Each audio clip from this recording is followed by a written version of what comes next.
Good morning, choir, and welcome to Holdenby Village on this very, very beautiful day. I hope you too are enjoying the nice weather at home.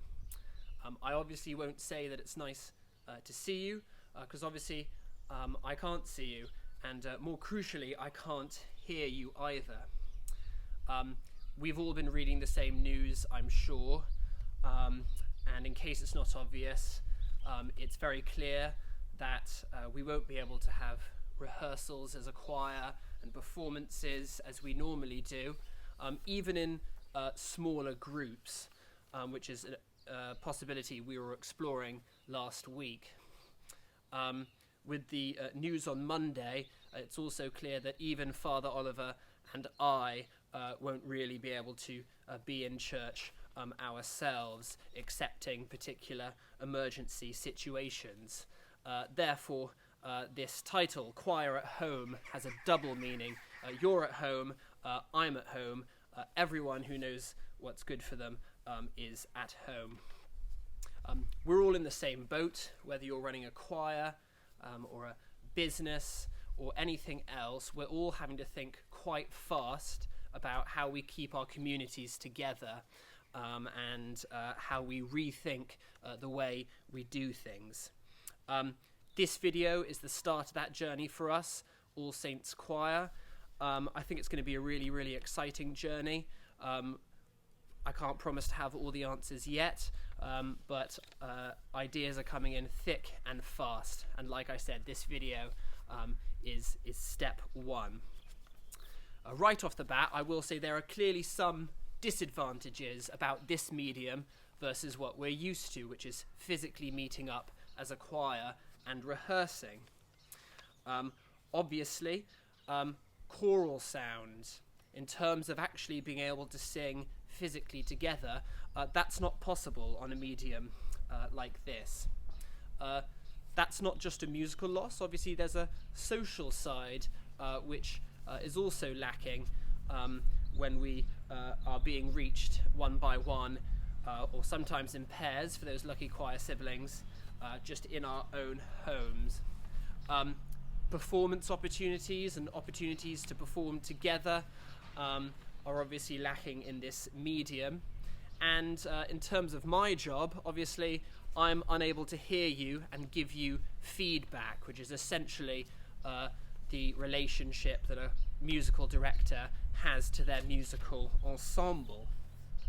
But before it sounds all doom and gloom, I would say there are some very clear advantages with this medium.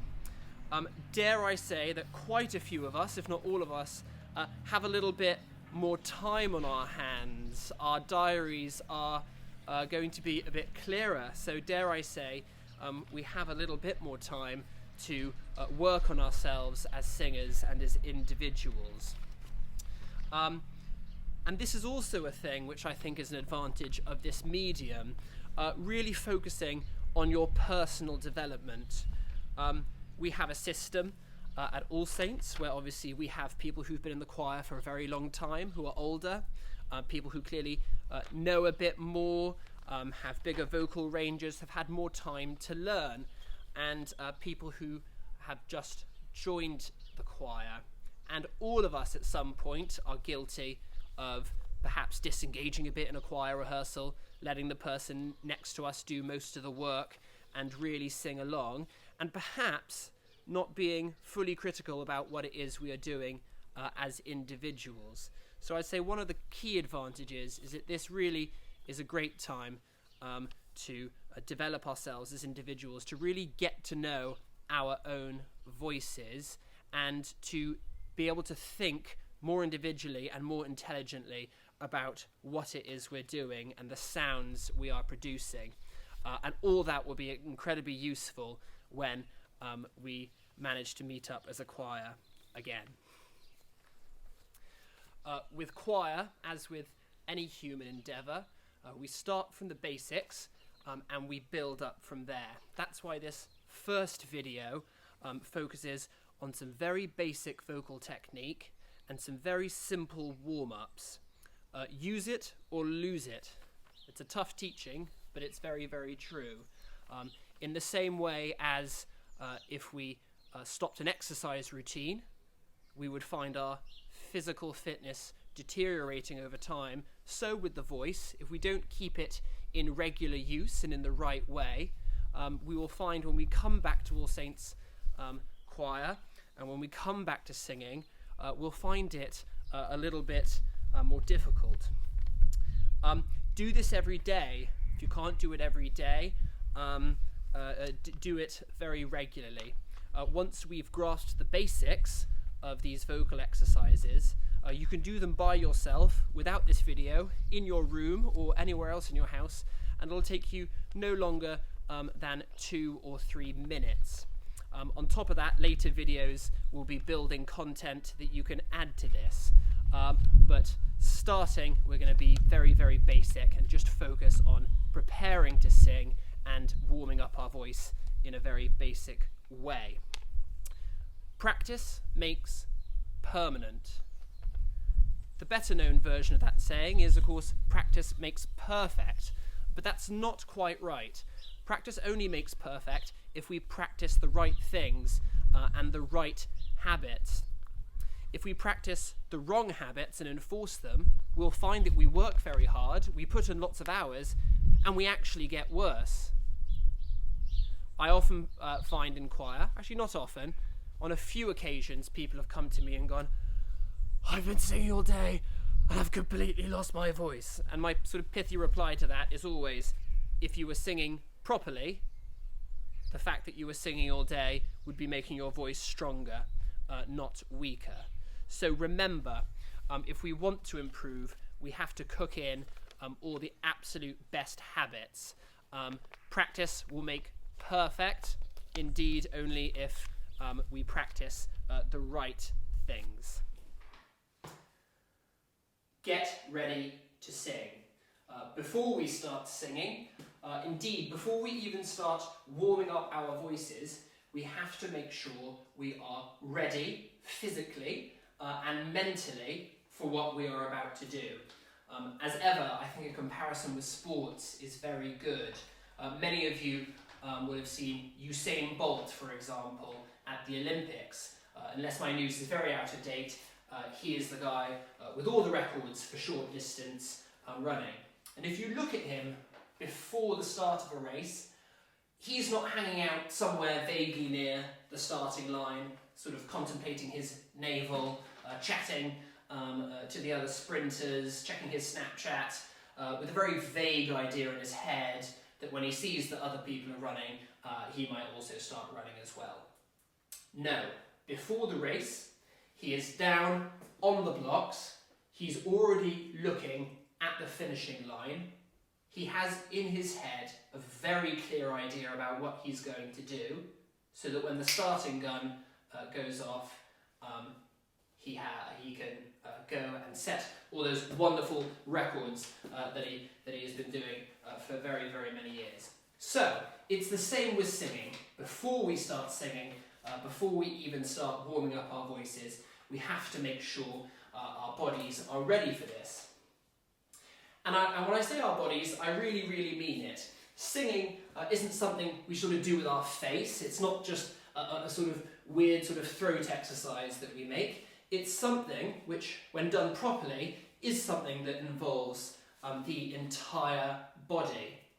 In particular, everything from the hips to the top of your head is very directly involved in the singing process. And that's why in choir we often call this your singing machine.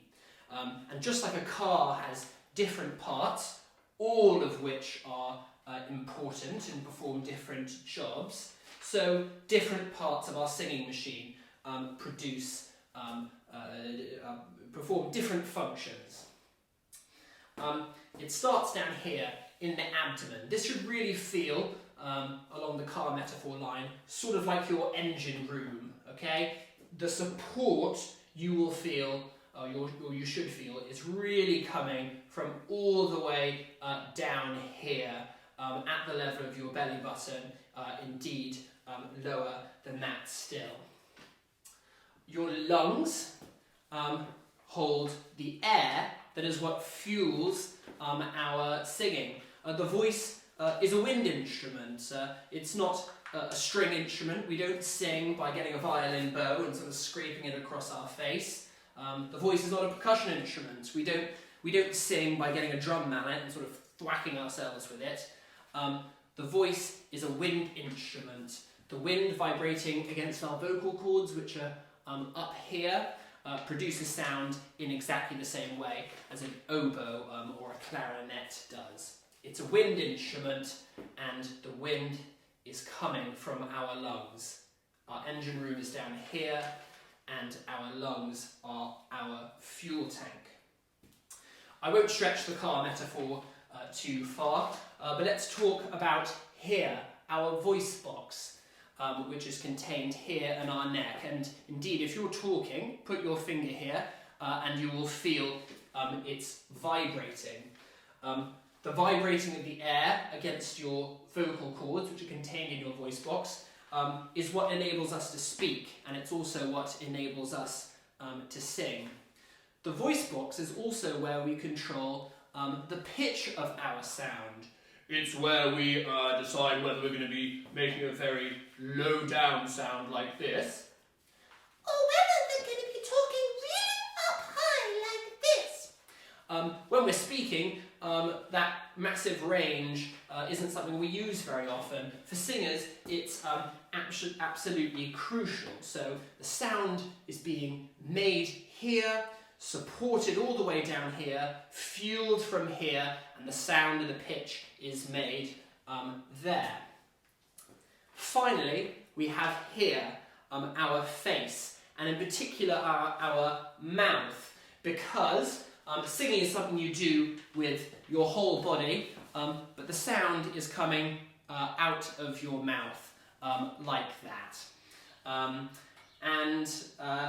It's our mouth that also forms the sort of noises that are being produced from the rest of our singing machine into vowels and consonants. It's movements of your tongue, up and down mostly for vowel sounds, against your teeth, using your lips as well for the consonants as well. So finally, the final part of the singing machine is up here. So let's make sure our singing machine is in a perfect alignment and is perfectly positioned to do the job that it needs to do. Let's do our vocal M-O-T. I'm aware most of you probably don't drive. So we'll start with our feet. Our feet must be on the floor. Now, some of you are thinking, what are you talking about, Lowther? Of course my feet are on the floor. It's called gravity. Where else could they possibly be? Well, let me just clarify what I mean by feet on the floor. I mean your feet should be next to each other, shoulder width apart. You know where your shoulders are. Your feet should be directly under that. Your feet should be fully on the floor. Okay? So no rolling back on your feet, no sort of being on your tiptoes, and certainly not putting uneven weight on both feet like that. If you're singing for a long time, there's absolutely nothing wrong. In fact, I would recommend having a bit of a stretch every now and then, bobbing up and down, just to make sure we don't put strain. But fundamentally, our feet are here, we have even weight, they're underneath our shoulders, and we're making sure we're not allowing this kind of thing to happen, because in a choir stall, for example, that's could be classed as very antisocial behaviour. Your knees obviously shouldn't be bent, they shouldn't be locked back either. Fundamentally, you should have good posture without any sort of tension. So really think of your knees as being a little bit buoyant, not locked, but certainly good posture. Your body here, like your feet, needs to be aligned properly. So, if you think of symmetry within your body, if you imagine a theoretical position from the space in the middle of your feet, going right up to your nose, down the centre of your body, you really should be very, very symmetrical. As ever, bad posture is bad, slumping, or mean the singing machine can't perform its role properly. Similarly, standing like this, like a tin shoulder, creates tension. Tension of any sort is very bad for singing. So, make sure we're symmetrical, make sure we have good posture, but are not tense. The shoulders are the next thing to think about. The shoulders should be down. I remember when I was learning to drive, my driving instructor would constantly say to me, put your shoulders down, because the moment I got slightly nervy about a turn or a junction or something like that, my shoulders would naturally go up. Some people say you should have your shoulders slightly back as well. I've never been totally convinced whether that's good advice or not. Certainly give it a try, but your shoulders should be down. Now onto your face and your head. And again, this should be aligned perfectly. Sometimes I've noticed in choir when I say, look at the conductor please, or just look at me for that entrance, I get a whole bunch of people sort of going like that, okay? So, your body and your face should be facing the same direction. Get your face out. Your face should be looking out and maybe even slightly up as well. You need to mentally, with your eyes, occupy quite a large space, okay? So, if you're in a room near a window, mentally look out that window and sing to your neighbours. Put your eyes on something quite far away and mentally imagine occupying that space. So, our face is aligned with our bodies, we are looking out, and if you're doing that, it sounds like you guys are ready for some warm-ups. Those of you who've been in the choir for long enough will remember the RSCM Mass Choir Day, which took place at All Saints in 2017. It was directed rather brilliantly by David Hill. And David Hill kicked off the day by teaching us this exercise. We've been using it at All Saints ever since. The name of the exercise is Sinnnnng, for obvious reasons. And it's a great exercise to start with for two reasons. First of all, it really clears the pipes. We all know the feeling, first thing in the morning, when our first attempt to sing something, indeed quite often our first attempt to say something is quite croaky. So this is really, really good for just waking things up, getting everything in motion and preparing us for the other exercises that are to come. It's also great because it teaches us about the two types of voice that we need to have access to access our full vocal range. There's the chest voice, the voice that we speak in most of the time, and there is our head voice, which is what we use for the very high sounds. And it teaches us how those different voices feel and how we transfer between them. So basically, the exercise goes like this. Sing, which is obviously what we're doing, is composed of two sounds, si and with our palate closed like that. The idea of this exercise is that we say si in our chest voice, and then when we move on to we move into our head voice and go right to the top of our range. So it goes like this. Let me make sure I'm ready to sing. Sing, sing, sing.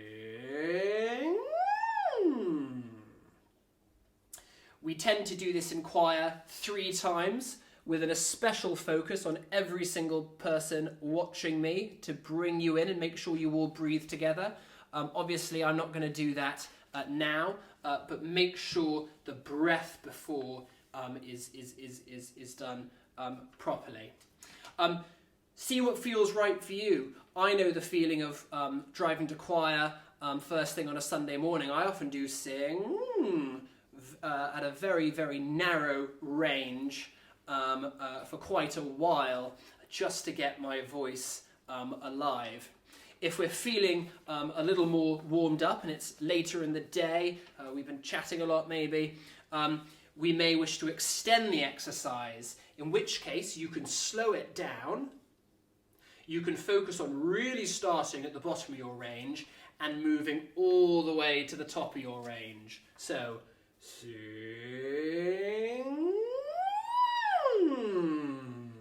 like that. So again, do it as much as feels good, and when you feel the exercise has performed its function and you feel alive and awake and ready to sing more, we can move on to the next exercise. Now that we've got everything in motion using sing, we can actually begin to sing. I'm going to start that by just gently singing up some triads, moving up a semitone each time and changing sound as we go along. So I'll just demonstrate quickly. So making sure I'm ready to sing in exactly the way I've advised you.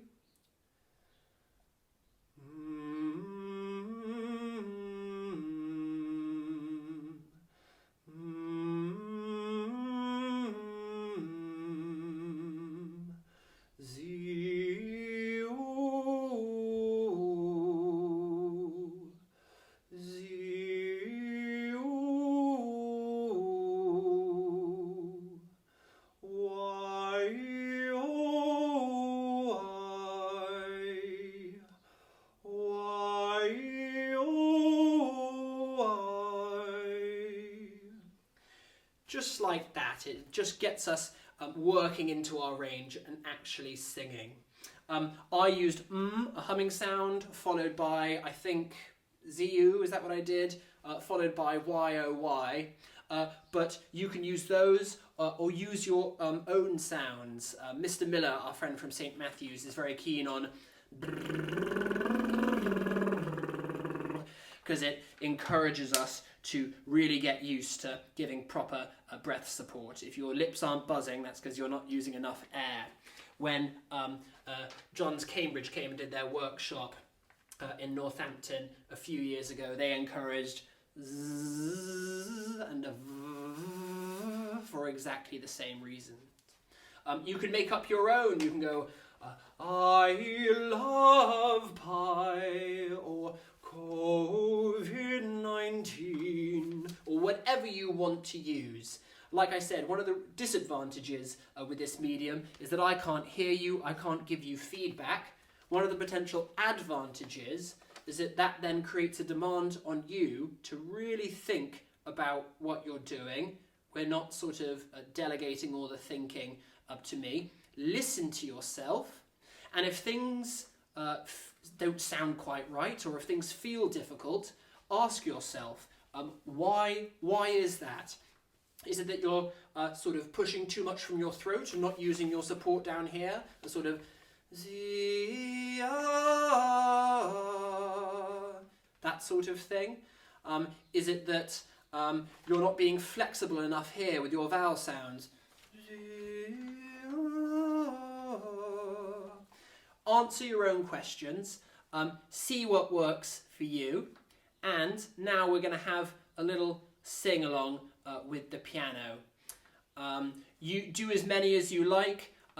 Basses and altos may wish to start a bit lower and cut out and not do all of them. Do what works for you, and like I said, you can do them with this video, or you can do them by yourself unaccompanied. But yes, let's sing up some fifths together now. Breathe.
now that we've sung up some fifths, we're going to sing down some scales. Just remember, fifths, triads, and scales are the building blocks of real music. So these aren't just abstract and irrelevant exercises. They're actually going to help us when we're performing real music itself. So the basic idea of this exercise is that we're singing down a scale, just an octave. We are moving up a semitone each time. So the basic principle is sort of my,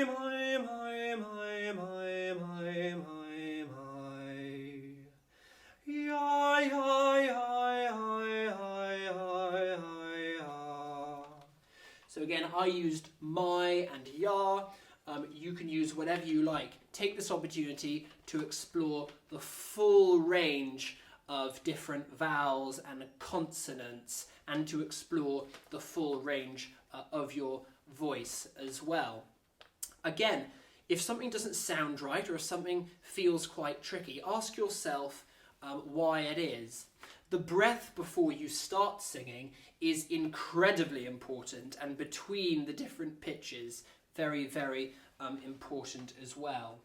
The most likely note to be out of tune is the second one, because we've just started the exercise and immediately we've got to sing a semitone. So yeah, do ask yourself and really get to know your own voice as well. Like I said, you can sing these by yourself in your house and in the car, if you've got a good reason to be in the car, at the dining room table if your family don't mind too much, or you can sing along with this video, and that's what we're going to do now. Breathe.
And with that, guys, I'm going to bring today's choir session to a close.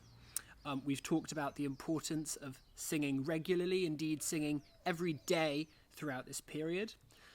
We've talked about getting ready to sing and what that means. And finally, we've just talked through a very simple three-part exercise. Sing, and then singing up in triads, and then down in scales, my. Some very simple exercises that will keep your voice working, make sure we're practicing good habits, and that we're ready to attack fantastic, beautiful and difficult repertoire when we all meet together. We're going to be building up from this video with future videos. There'll be more discussion, there'll be more things to learn. We may do some extended exercises and warm-ups, but most importantly, we're going to start singing some real music and indeed teaching some new music and some new repertoire for you to get on with. I've given some thought as to how we might make this kind of thing a bit more interactive, how we might put a performance together even. I've not got any firm answers, but I've got plenty of ideas. Finally, apologies if some of this content today has been a bit crusty. This is an entirely new medium for me, both in terms of scripting what it is I'm going to say and negotiating the hardware and the software. This really is a first outing for me. I'm not a PhD student though, and I thought it would be much better to just get something out to you and then improve as we go along. Much better do that than sort of sit at home and try and create something perfect and taking a really long time over that. It's still a lovely day, so I'm going to enjoy that now that I've warmed my voice up. I can't promise I'll see you soon, but I hope you see me very soon, and that you continue to engage with these choir videos and engage with your development as musicians in many of the other ways I've suggested. So, goodbye for now, and keep on singing.